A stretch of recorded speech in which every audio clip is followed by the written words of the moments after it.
बिस्मिल्लाहिर्रहमानिर्रहीम और अस्सलाम वालेकुम। 5 सितंबर और पाकिस्तान में जुमेरात की सुबह। आज अभी तक की अहम खबरें और मेरा तजिया। सबसे पहले याद दहानी कि सोशल मीडिया फायरवॉल को नाकाम बनाने के लिए इस चैनल को सब्सक्राइब कीजिए अगर अभी तक नहीं किया। व्लॉग देखने के बाद इसे लाइक कीजिए, इस पर कमेंट कीजिए और इसके लिंक को व्हाट्सएप पर शेयर कीजिए। अब आते हैं आज की खबरों की तरफ। आज की पहली खबर आपके सामने रखनी है कि 8 सितंबर को जो जलसा हो रहा है उसमें इमरान खान का तो वाज़ेह पैगाम है कि तमाम लोग उस जलसे में पहुंचेंगे और वो जलसा हर सूरत होगा। ज़ाहिर है पार्टी भी उसके लिए पूरे इंतज़ामात कर रही है और पार्टी के इजलास भी हुए हैं और उस पर कमेटी भी बनी हुई है। लेकिन उसके साथ साथ जो हुकूमत और मौजूदा रजीम और इस्टेब्लिशमेंट है वो उसको रोकने की भी भरपूर कोशिशें उन्होंने शुरू कर दी हैं। पूरे इस्लामाबाद में कंटेनर लगाने शुरू किए गए हैं डिफरेंट रास्तों के ऊपर। ये वो पुराना वतीरा है कि अवाम को वक्त से पहले ही डराया जाए और ये बताया जाए कि जलसा नहीं होने देंगे या रोक दिया जाएगा या पब्लिक को नहीं जाने दिया जाएगा। तो अब ये संजानी इंटरचेंज या संजानी के इलाके में ये जलसा हो रहा है जिसकी इजाज़त हुकूमत बाकायदा तौर पर दे चुकी है। ज़ाहिर है एनओसी अभी तक बाकायदा इशू मेरा ख्याल नहीं किया, लेकिन वर्बली और अदालत के हुक्म के बाद अब इस जलसे की पाकिस्तान तहरीक इंसाफ के पास इजाज़त मौजूद है। और वैसे भी जलसे के लिए इजाज़त की एज सच जब अदालत ने कह दिया तो उसके बाद हुकूमत की इजाज़त की उस तरीके से ज़रूरत नहीं है। जलसा तो मैं होता हुआ देख रहा हूँ, प्रोवाइडेड कि ये दोबारा से कोई शरारत ऐसी ना करें या इसके अंदर कोई लॉ एंड ऑर्डर का ऐसा मसला खड़ा ना करें। लेकिन अगेन अगर वर्कर डिटरमिन्ड हुआ, पहुँचा, तो जाहिर है फिर जलसा होगा। लीडरशिप वहीं होती है जहाँ वर्कर होता है। अगर वर्कर पहुँच जाए तो लीडर खुद ही भाग कर पहुँचते हैं, क्योंकि लीडर हमेशा वर्कर के आगे रहना चाहता है, भले वो आगे ना भी हो, लेकिन अगर वर्कर पहुँच जाए तो फिर वो भाग कर आगे हो ही जाता है। तो इसलिए अगर वर्कर पहुंच गए तो आप देखेंगे कि एक बड़ा जलसा जो है वो वहाँ पर होगा। और इसके साथ साथ जो अगली खबर है जो आपके सामने रखनी है वो बड़ी इंटरेस्टिंग डेवलपमेंट हो रही है अभी तक। वो ये है कि इस्टेब्लिशमेंट ने अब पूरा जोर लगाना शुरू किया है अख्तर मैंगल साहब को राज़ी करने के लिए। जी हाँ, इस्टेब्लिशमेंट डिफरेंट मीडिया के लोगों को कह रही है, पॉलिटिक्स में डिफरेंट लोगों को कह रही है, डिफरेंट सियासी लोगों को कह रही है कि वो अख्तर मैंगल को मनाएं कि वो इस्तीफ़ा अपना वापस लें। जी हाँ, आपके लिए हैरानी की बात हो रही होगी कि इस्टेब्लिशमेंट तो आपके ख्याल में खुश हो रही होगी कि मैंगल साहब ने इस्तीफ़ा दे दिया। नहीं, ऐसा नहीं है। इस्टेब्लिशमेंट ये सारा खेल खेलना चाहती है, लेकिन उसमें ये भी चाहती है कि लोग उनके साथ रहें, अताअत में रहें, लोग उनके पूरे इस काम का हिस्सा रहें। अब इस्टेब्लिशमेंट जो है वो कोशिश कर रही है कि मैंगल साहब ने जो अलहदगी करके उनके लिए एक प्रेशर का समा बना दिया है उसमें से वो अपने आप को रिलीज़ करें। और बहुत सारे लोगों से उन्होंने बातचीत की है कि वो अख्तर मैंगल साहब को मनाएं। इसलिए आपको आने वाले दिनों में बहुत सारे लोग जो हैं वो मिलते नज़र आएंगे और फिर अख्तर मैंगल साहब शायद अपना इस्तीफ़ा वापस भी ले लें। ये ख़बर मैं आपके सामने रख रहा हूँ, हतमी तौर पर नहीं है, ज़ाहिर है फैसला तो उन्होंने करना है। मैं बता रहा हूँ कि जो खेल इस्टेब्लिशमेंट इस टाइम खेल रही है वो ये है कि मुख्तलिफ़ पार्टियों में से मुख्तलिफ़ पोलिटिकल लोग जिनके साथ इस्टेब्लिशमेंट राब्ते में हैं उनको वो अब अख्तर मैंगल साहब को मनाने के लिए भेज रही है कि आप अपना इस्तीफ़ा जो है वो वापस लें। अच्छा जी, अगली खबर भी इसी से जुड़ी हुई है। अख्तर मैंगल साहब ने, आपको याद है कि 9 अप्रैल 2022 को जब ये सारा अदम एतमाद हुआ था तो उन्होंने भी इस्टेब्लिशमेंट को ज्वाइन किया था, उन्होंने भी इमरान खान को धोखा दिया था, उन्होंने भी इस्टेब्लिशमेंट के कहने पर उस तरफ वोट दिया था और हुकूमत को गिराया था। आज वो अपने मुंह से मान रहे हैं कि इमरान खान दुरुस्त था और उन्होंने ये भी माना, ऑन रिकॉर्ड माना अपनी तकरीर में, कि इमरान खान के ज़माने में 450 लापता बलूच नौजवान या अफराद जो थे वो वापस मिले थे। उन्होंने कहा कि इमरान खान का दौर बहुत अच्छा था, इमरान खान ने इस पर स्टैंड लिया था, मैं गलत था। ये उनका कॉन्टेक्स्ट है पूरी बात का, ये मतन है उनकी पूरी बात का, या समरी है उनकी पूरी बात की जो उन्होंने की है। चलें, देर आए दुरुस्त आयद, आपको एहसास हो रहा है कि इमरान खान दुरुस्त थे और उनका पॉइंट ऑफ व्यू जो है वो दुरुस्त था। अब बलूचिस्तान के हालात, एक तरफ तो वहाँ पर लॉ एंड ऑर्डर का मसला है ज़ाहिर है, लेकिन ये लॉ एंड ऑर्डर का मसला बना कहाँ से? ये बना उस जगह से है जब बलूचिस्तान में रहने वाले शहरियों को ये लगता है कि जो उनके हकूक़ है, जो उनके वसाइल हैं, उनके ऊपर कब्ज़ा किसी और का है, या उनकी डिसीजन मेकिंग कोई और कर रहा है, या वो वसाइल जो बलूचिस्तान के अवाम को मिलने चाहिए वो उनकी बजाय किसी और को मिल रहे हैं, या उनसे फ़ायदा कोई और उठा रहा है। और ज़्यादातर उनका ये जो पूरे का पूरा एक गिला है वो पंजाबियों के ऊपर है। और वो ये समझते हैं कि पंजाबी, क्योंकि वो सोचते हैं कि फ़ौज में भी ज़्यादा पंजाबी हैं। ये गलत सोचते हैं या सही सोचते हैं ये एक अलग बात है, मैं ये बता रहा हूँ कि सोचते क्या हैं। वो सोचते ये कि ज़्यादा पंजाबी फ़ौज में हैं और ज़्यादा जो पूरे के पूरे आपके वसाइल हैं वो भी पंजाब के अंदर हैं। इसलिए आपने अक्सर देखा होगा कि बलूचिस्तान में एक पंजाबियों के ख़िलाफ़ जो है एक नफ़रत का समा जानबूझ के क्रिएट किया जाता है। ज़ाहिर है इसके पीछे बॉर्डर पार भी मुल्क हैं, हमारे जो अज़ली मुखालिफ हैं इस खित्ते के अंदर, वो भी इस सारे मामले से फ़ायदा उठाने के लिए इसमें पैसा झोंकते हैं। और ये जो हाल ही में आपने देखा है कि अगस्त के आखिर पर ये जो पूरा एक कत्लो गारत वहाँ पर हुई, ये अगर आप कहें कि इसके पीछे हिंदुस्तान का कोई ना कोई शख्स या इदारा या कोई उनकी इंटेलिजेंस एजेंसी नहीं होगी तो ये बिल्कुल गलत होगा। उन्होंने भरपूर इस्तेमाल किया होगा। लेकिन सवाल हमारे सामने ये है कि हम हालात को इतना वल्नरेबल क्यों बनाया, हमने इन रिश्तों को इतना वल्नरेबल क्यों बनाया, हम ऐसे हालात तक कैसे पहुँचे कि आज बलोच और पंजाबी और सिंधी और केपी मीन जो डिफरेंट एथनिसिटीज़ हैं वहाँ पर कई जगहों के ऊपर ट्रस्ट डेफिसिट है, फॉल्ट लाइंस बन गई हैं। मसलन एक खबर आपके सामने रखते हैं, आप खुद ही सोचेंगे, इस खबर को जब आप सुनेंगे तो आपको खुद ही समझ आएगी कि हम करते क्या रहे हैं। हमारे काम भी तो इंसानों वाले नहीं रहे। ये हमें कैसर बंगाली साहब बता रहे हैं, डॉक्टर कैसर बंगाली। आजकल उनके बहुत सारे बयानात आ रहे हैं तो हम आपके सामने रख रहे हैं उनके बयानात। और वो हाल ही में हुकूमत की 3 बड़ी कमेटीज़ के मेंबर थे जिसमें से उन्होंने इस्तीफ़ा दिया है। वो खबर हम आपको दे चुके हैं, बैकग्राउंड आपके पास है। उन्होंने अब एक नया इंटरव्यू के अंदर इंकशाफ किया है कि जो ग्वादर पोर्ट है, जिसका आप बहुत नाम सुनते हैं और सुनते हैं कि गेम चेंजर है, पाकिस्तान की पूरी किस्मत का जो कुंजी है वो गवादर के पास है, गवादर से ये हो जाएगा, गवादर से वो हो जाएगा। अब वो ये बता रहे हैं कि गवादर पोर्ट में पाकिस्तान का शेयर सिर्फ 9% है। जब ये खुफिया अग्रीमेंट्स होती है ना तो वहां मसले होते हैं। जैसे ग्वादर का अग्रीमेंट किया, ग्वादर पोर्ट का जो रेवेन्यू का शेयर है पाकिस्तान का वो सिर्फ 9% है, 91% चाइना का है। तो जब ये अग्रीमेंट इंफॉर्मेशन के लिए आ जाती पार्लियामेंट में तो इसमें जाहिर है शोर मचता, हम जैसे लोग इसको एनालाइज करके बताते हैं कि ये गलत है, ये हमारे फेवर में नहीं है अग्रीमेंट। जब ये खुफिया अग्रीमेंट करते हैं तो हमें शायद 5 साल के बाद, 7 साल के बाद, 10 साल के बाद पता चलते हैं कि ये अग्रीमेंट कैसे हो गया। तो जी हाँ, आप दुरुस्त सुन रहे हैं, 9% जी, 9 91% उसमें शेयर जो है वो चाइना का है। ये डॉक्टर कैसर बंगाली हमें बता रहे हैं। और डॉक्टर कैसर बंगाली ये भी बता रहे हैं कि ये खुफिया मुआहदा था और उन्होंने बिल्कुल बजा कहा कि अगर ये मुआहदा खुफिया ना किया जाता, ये असम्बली में आता, भले फैसला आप ही करते, चौधरी साहब ही करते, कोई और करता, लेकिन इस पर बहस तो होती। अगर आप ये फैसला असम्बली में लेके आते तो लोग उस पर बहस करते, कोई बाहर तज्जिया नगार इस पर बहस करते, कोई इस पर वीलॉग्स होते, कोई टीवी प्रोग्राम्स होते, कोई कॉलम लिखे जाते, एक राय आमा डेवलप होती और शायद प्रेशर डाल के कोई बेहतर मुआहदा हो जाता। मैंने एक दफ़ा एक तकरीर की थी अमेरिका में और उसका एक टुकड़ा काट के नून लीग वालों ने बहुत इस्तेमाल किया। वो मैं पूरा इसी पैराए में बात कर रहा था अमेरिका में खड़ा कि पाकिस्तान ने अगर अमेरिका से तजारत करनी है या चाइना से करनी है या दुनिया के किसी मुल्क से भी करनी है, पाकिस्तान ने हमेशा वो तजारत अपने मफाद के लिए करनी है जिसमें पाकिस्तान का मफाद ज़्यादा हो। और अगर उसमें मैंने एक जुमला बोला था कि अगर अंधाधुंध जो है वो एग्रीमेंट्स, अंधाधुंध जो है ये जो इन्वेस्टमेंट है ये चाइना की हम लेंगे बगैर सोचे समझे, तो ये क्या आपको लगता है पाकिस्तान के फ़ायदे में है? तो मैंने कहा था फ़ायदे में नहीं है। और अगला जुमला मेरा ये था कि हमें देख सोच के, छान फटक के हर मुआहदे को करना चाहिए और देखना चाहिए कि वो मुआहदा भले चाइना से हो, अमेरिका से हो, इंग्लिस्तान से हो, सऊदी अरब से हो, किसी भी मुल्क से हो, वो मुआहदा क्या हमारे फ़ायदे में है या हमारे नुकसान में है लॉन्ग टर्म में।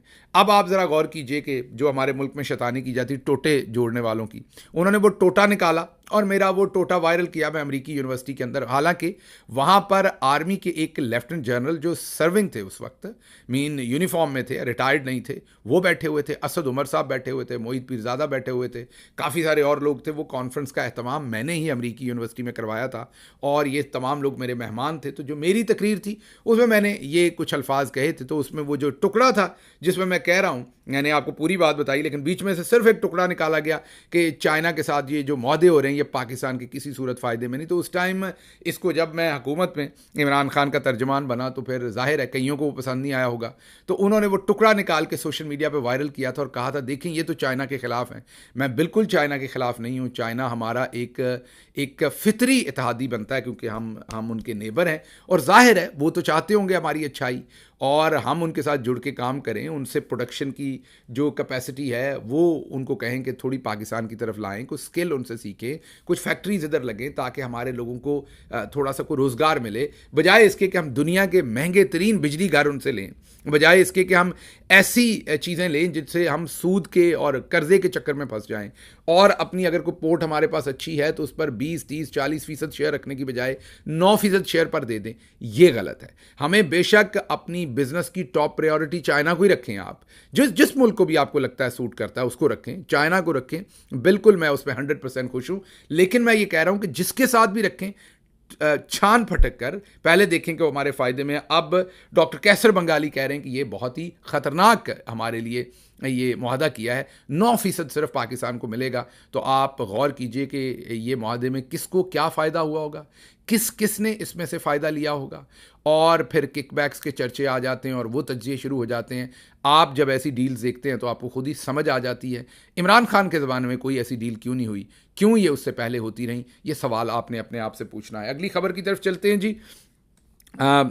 काजी साहब के दौर में, हम मैंगल साहब की बात कर रहे थे, तो काजी साहब भी बलूचिस्तान से हैं और वो इंसानी हकूक़ के बड़े अलंबरदार बनते थे, मिसिंग पर्सनस के अलंबरदार बनते थे। जब से वो चीफ़ जस्टिस बने हैं, और अब उनके शायद 50 से भी कम दिन रह गए हैं, जब से वो चीफ़ जस्टिस बने हैं उन्होंने एक दफ़ा सिर्फ लापता अफराद का केस सुना जनवरी में, उसके बाद उन्होंने कभी नहीं सुना। छुट्टी पे हैं, सन्नाटे पे हैं, बर्फ़ में लगे हुए हैं। और मैं अभी आपको बता देता हूँ कि जाने से पहले शायद एक आध हफ्ता ड्रामा करने के लिए वो केस लगा दें। उन केसेस में किसी किस्म का फैसला नहीं करेंगे, मुंह दूसरी तरफ रखेंगे। काजी साहब शर्मनाक हद तक ठंडे मुतमईन हैं, मैं यही कह सकता हूँ। और जिस तरह का किरदार उन्होंने अदा किया है वो शायद ही पाकिस्तान की तारीख में किसी जज ने किया हो। अगली खबर की तरफ चलते हैं जी कि सुप्रीम कोर्ट में ज़ेर अल्तवा केसेस जो हैं वो पाकिस्तान की हिस्ट्री के रिकॉर्ड पर चले गए। मतलब कि इतने ज़ेर अल्तवा केसेस शायद ही कभी रहे हों, लेकिन काजी साहब के चेहरे पर जो ठंडे मुतमईन है वो बिल्कुल ज़रा आप देखिएगा, जितने मुतमईन हैं वो आगे आप अपनी मर्ज़ी का मुतमईन काजी साहब कर लें, मुतमईन जस्टिस साहब कर लें, जो भी आपने लफ्ज़ आगे लगाना है वो आप अपनी मर्ज़ी से लगाएं। मैं तो मुतमईन काजी साहब कह रहा हूँ। तो जितने वो मुतमईन हैं वो आपने कोई और जज कभी देखा नहीं होगा कि इतने बड़े फेलियर के बाद, और उन्होंने सवाए अपनी एक्सटेंशन पक्की करने, जुल्म करने और लंदन प्लान का हिस्सा बनने के अलावा उन्होंने और कुछ डिलीवर नहीं किया। अच्छा जी, अगली खबर जो आपके सामने रखनी है वो बहुत ही परेशान कुन खबर है या तकलीफ़देह खबर है। फैज़ान नामी नौजवान जो लापता है, मैट्रिक का स्टूडेंट है, उसके वालिद डॉक्टर उस्मान, वैसे तो वो पाकिस्तान तहरीक इंसाफ के नाकद रहे हैं, अपना यूट्यूब पर और वीडियोज़ के ऊपर बहुत बोलते रहे, लेकिन ये समझ नहीं आ रही कि उनके बेटे को क्यों उठाया गया। ज़ाहिर है बेचारे ने कोई ना कोई पोस्ट चौधरी साहब के ख़िलाफ़ लगाई होगी। 2 महीने होने को है, बेटे को रिहा नहीं किया जा रहा। वालिद जो हैं वो हाई कोर्ट के सामने रो पड़े हैं। आज जस्टिस बाबर सत्तार ने आखिरी मौका दिया है 7 दिन का, और उसमें उन्होंने सेक्रेटरी दफा, सेक्रेटरी दाखिला और तमाम बड़े बड़े अकाबरीन को कहा है, और इंटेलिजेंस एजेंसीज़ को भी कहा है कि वो बयान हल्फी दें, एफिडेविट लिख कर दें कि वो फैज़ान के वेयर अबाउट्स को नहीं जानते, और उनके जो ज़ेरे निगरानी इदारे हैं, एजेंसीज़ हैं, उनके लोग भी फैज़ान को नहीं जानते। उन्होंने कहा कि बाज़ियाबी के लिए आखिरी मौका दे रहा हूँ। अब बयान अल्फी आ रहे हैं, देखते हैं क्या होता है। वैसे तो अदालतों में खुलकर झूठ बोला जाता है। आपको याद होना चाहिए कि जस्टिस बाबर सत्तार साहब की अदालत में ही खुफिया जो रिकॉर्डिंग की जाती है, 40 लाख लोगों की खुफिया रिकॉर्डिंग पाकिस्तान में जो की जाती है, उसके बारे में मेजर जनरल हफीज़ुर रहमान हाफिज़ जो हैं, रिटायर्ड हैं, अब मेजर जनरल के ओहदे से पीटीए के चेयरमैन हैं, और उन्होंने भी एक गलत बयान हल्फी दिया था, बाद में पकड़े गए थे, फिर उनकी जान काजी साहब से जाके छुड़वाई गई थी। वो गंदा काम भी, वो गंदे कपड़े भी काजी साहब ने धोए थे। और अब जो मामलात हैं वो आपके सामने हैं, जो सिचुएशन बनी हुई है कि इसमें देखते हैं कि काजी साहब आइंदा इन मामलात के ऊपर क्या करते हैं। बार झूठे सच्चे एफिडेविट्स जो हैं वो देना इनको प्रॉब्लम नहीं है। अच्छा जी, अगली खबर जो आपके सामने रखेंगे कि एक तरफ तो शौकत खानम हॉस्पिटल के ऊपर सारी उम्र इल्ज़ामात लगाते रहे, ये सारी उम्र उसके ऊपर आपको पता है कि तबर्रा बोलते रहे, ख्वाजा आसिफ हों या दूसरे लोग हों, गलीज़ इल्ज़ामात लगाते रहे, ये सोचे बगैर कि वहाँ गरीबों का फ्री इलाज होता है। और शौकत खानम दुनिया का वो state of the art hospital है जिसमें कैंसर जैसे मौजी मर्ज़ का गरीबों का फ्री इलाज होता है, और जिसको कैंसर हो या जिसके घर में खुदा न खास्ता कैंसर हो, उसी को इसकी अहमियत का, इसके इम्पैक्ट का अंदाज़ा हो सकता है। तो हमेशा Shaukat Khanum hospital, memorial hospital को नुकसान पहुंचाने के लिए ये गंदे गलीज़ बयानात देते रहे, लेकिन अब बाजी मरियम को क्योंकि इमरान खान बनना है, तो उनको किसी ने कहा, उनको डिफरेंट चीज़ें बताई, उनको बताया कि आपकी अगर तस्वीरें अच्छी आएँ तो आप इमरान खान बन सकती हैं, अगर आप इस तरीके से बोलें तो इमरान खान बन सकती हैं, ये वाली चीज़ें करें तो इमरान खान बन सकती हैं। और उन्होंने सब कुछ करके देख लिया, बल्कि उससे एक्स्ट्रा भी करके देख लिया, पुलिस की वर्दी भी पहन के देख ली, सब कुछ कर लिया, लेकिन लोग उनको इमरान खान मानने को तैयार नहीं। तो अब किसी सियाने ने उनको ये मशवरा दिया है कि इमरान खान की जो शोहरत है असल में वो कैंसर हॉस्पिटल से है। तो बाजी को ये मशवरा दिया गया कि अगर आप एक कैंसर हॉस्पिटल बनाएं तो आपकी शोहरत भी हो सकती है, आप भी इमरान खान बन सकती हैं। तो अब रातों रात बाजी ने कैंसर हॉस्पिटल बनाने का सोचा है। याद कीजिए जब किसी साइट पे गई थी, वहाँ पर जो अभी के चीफ सेक्रेटरी हैं वो भी उनको चूना लगा रहे थे। ऐसे तो वो धीमे आदमी हैं, पढ़े लिखे बंदे हैं, लेकिन उनको भी समझ आ गई होगी कि बाजी हमारी बेवकूफ़ है और ये ऐसे ही खुश होती हैं। तो जो बाजी के साथ कोई पटवारी गया हुआ था, कोई काउंसलर या शायद MPA था, मुझे अब याद नहीं, वो कह रहा था यहाँ स्विमिंग पूल भी बनना चाहिए, क्लब भी बनना चाहिए, शॉपिंग मॉल भी बनना चाहिए। तो पटवारी है ना, उसकी तो सोच। आपको मैंने चंद दिन पहले पंजाबी वीलॉग में एक लतीफ़ा सुनाया था कि एक मरासी को किसी ने 2 तलवारें दे दी। मरासी ने तलवारों का बगौर जायज़ा लिया तोहफे में लेने के बाद कि मैं इससे क्या कर सकता हूँ। हर शख्स उसको आप जो भी तोहफा देंगे उससे वही करेगा जो उसको सबसे ज़्यादा सूट करेगा, ज़ाहिर है। तो मरासी को जब तलवारों का कोई मुशर्रफ नज़र ना आया, मरासी ने लड़ना तो था नहीं, को अपनी हिफाजत तो करनी नहीं थी, तो वो एक वेल्डिंग की दुकान पर गया। उसने कहा कि इसके दस्ते काट दो। उन्होंने दस्ते काट दिए। उसने कहा इन दोनों को वेल्ड कर दो। उसने पीछे से वेल्ड कर दी। तो मरासी ने उससे चिमटा बजाना शुरू कर दिया। तो तलवारों से मरासी को लगा कि इससे चिमटा ही बन सकता है। तो अब पटवारियों को लेकर गए वहाँ पर कि कैंसर हॉस्पिटल बनाना है। तो पटवारियों को तो आपको पता है कब्जा ग्रुप में ज़्यादातर बाजी मरियम के इर्द गिर्द और प्लाजे बनाने वाले और टाउन बनाने वाले। तो उन्होंने उसी हिसाब से सोचा कि यहाँ पर एक ये प्लाजा भी होना चाहिए, शॉपिंग मॉल भी होना चाहिए।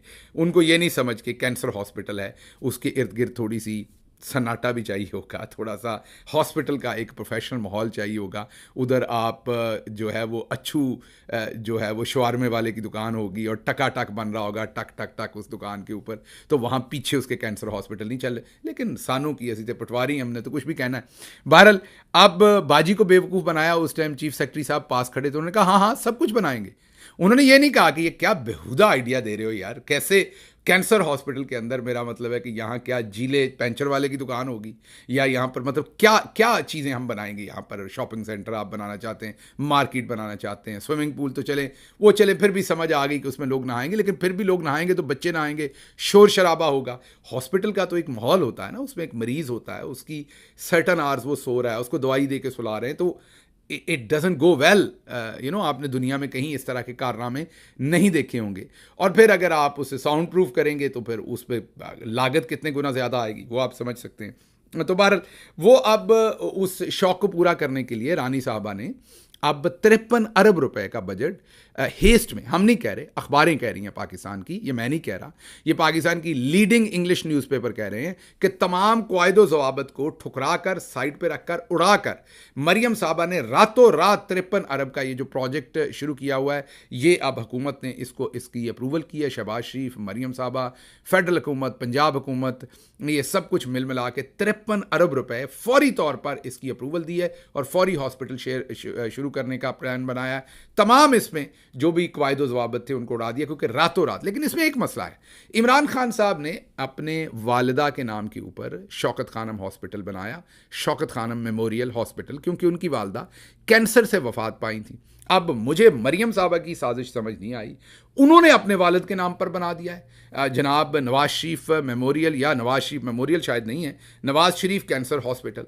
अब मुझे समझ नहीं है कि खुदा न खास्ता अल्लाह नवाज शरीफ साहब को लंबी ज़िंदगी दे, कैंसर भी ना लगाए, लेकिन मुझे समझ नहीं आ रही कि मरियम साहबा क्या चाह रही हैं कि खुदा न खास्ता नवाज शरीफ साहब को कैंसर हो जाए और वो कैंसर से वफात पाएँ ताकि हॉस्पिटल उनके मेमोरियल में रहे। वजह समझ नहीं आ रही कि नवाज शरीफ साहब का कैंसर हॉस्पिटल से, इमरान खान साहब की तो वजह समझ आती है कि वालदा थी, कैंसर हुआ, वफात पा गई, उन्होंने उनकी तकलीफ़ को महसूस किया और उस रिकग्निशन में उन्होंने या मेमोरी में उन्होंने कैंसर हॉस्पिटल बनाया। अब नवाज शरीफ साहब को अल्लाह ना करे, हमारी दुआ है कि उन्हें कभी कोई मोजी मर्ज ना हो, वो सेहतमंद रहें, आबाद रहें, लेकिन उनकी बेटी उनके नाम पर कैंसर हॉस्पिटल रख रही है। अब अगर इमरान खान बनना है तो फिर उसी प्रोसेस के अंदर नवाज शरीफ साहब बच के ए धी तुहाड़ी जिहड़ी है ना ये तुहानू मरवाएगी किते ना किते। मुझे दें यहाँ से इजाज़त, क्योंकि और बहुत सारी खबरें थी, वक्त कम था। मैं आजकल 18 मिनट के आगे पीछे ख़त्म कर रहा हूँ वीलॉग, तो बाकी तमाम खबरें आज के पंजाबी वीलॉग में। यहाँ से इजाज़त दीजिए, अल्लाह हाफिज़।